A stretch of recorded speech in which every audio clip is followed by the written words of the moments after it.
Assalamu Walaikum. Hello friends, how are you? Welcome back to my another video. In this video, I am going to show you how to remove border from last page in Microsoft Publisher. Let's get started. At first, we have to open a Publisher document.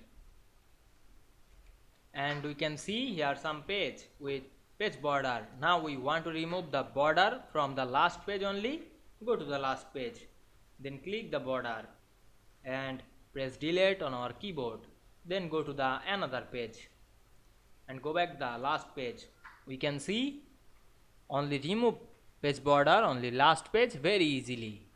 I hope you enjoyed the video. Please like, comment, share and subscribe my channel.